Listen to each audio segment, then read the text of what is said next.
গর্ভে বাচ্চা থাকা অবস্থায় যদি মা মারা যায় তাহলে করণীয় কি, সেখানে কি করবে? গত কিছুদিন আগে কুমিল্লা থেকে এক ভাই আমাকে প্রশ্ন করেছেন, হুজুর ইমার্জেন্সি মাসালা আপনি উত্তর দেন, আমরা লাশ নিয়ে দাঁড়িয়ে আছি। আমি বললাম কি ভাই কি হয়েছে?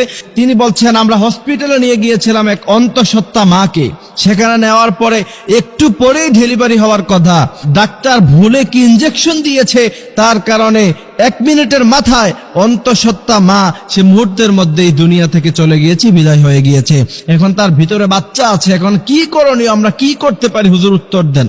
আমি মুহূর্তের মধ্যে থমকে গেলাম, কারণ এমন প্রশ্ন আমার জীবনে আমি কোনোদিন শুনি নাই। এই জন্য আমি এটা জাতির উদ্দেশ্যে আলোচনা করে দিচ্ছি আজকের আলোচনায়।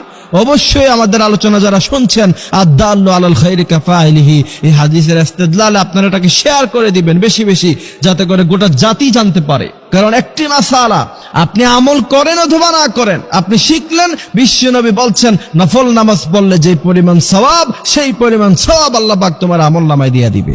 আমি অবাক হইছি যে এই প্রশ্ন তো কখনো পাই নাই। পরে আমি গবেষণা করে এটার উত্তর যেটা পেয়েছি, যদি সন্তান গর্ভে থাকা অবস্থায় কোনো মা মৃত্যুবরণ করে, যেহেতু এখন সায়েন্সের জামানা, যেহেতু এখন মেশিনারিজের জমানা, অবশ্যই চেক করে নিতে হবে সাথে সাথে যে বাচ্চা ভিতরে জীবিত আছে কিনা। সাধারণত বাচ্চা মা মারা গেলে বাচ্চা সাধারণত সাথে সাথে মরে যাবে, তারপরেও যদি কোনো কারণ আল্লাহ পাক তার হায়াত রাখে, সে যদি বেঁচে থাকে, অবশ্যই অপারেশনের মাধ্যমে বাচ্চাকে বের করে আনতে হবে, অবশ্যই এটা করতে হবে। আর যদি না হয় তাহলে কি করবেন? আমাকে প্রশ্ন করা হচ্ছে, হুজুর বাচ্চা যদি ভিতরে মারা যায় তাহলে কি তাকে আলাদা বের করে আলাদা জানাজা দিব নাকি একসাথে দিয়ে ফেলবো? এখানে হচ্ছে মূলত মাসালা। যদি আপনি চেক করার পরে দেখেন যে না বাচ্চাও দুনিয়া থেকে চলে গেছে, তাহলে অবশ্যই আপনি মায়ের পেটকে চিরাফারা করে ইসলাম এটাকে সাপোর্ট করে না।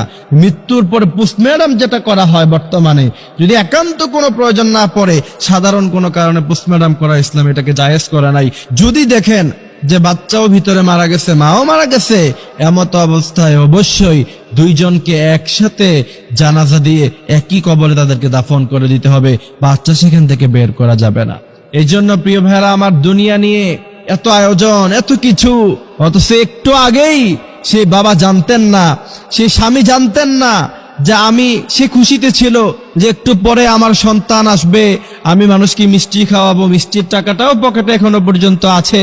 কিন্তু 1 মিনিটের ব্যবধানে আল্লাহ কি করে দিলেন, তার সন্তানও নাই, তার প্রিয়তমা স্ত্রী, যার সাথে এত কাল এত সময় সে কাটিয়েছে, কত আলাপ, কত খুনছুটি, যা আমার মেয়ে হলে এই নাম রাখবো, ছেলে হলে এই নাম রাখবো, কত আলাপ আলোচনা, কত কিছু, কত গল্প, কিন্তু কোথায় গেল? 1 মিনিটের মাথায় তার বাচ্চাও নাই, তার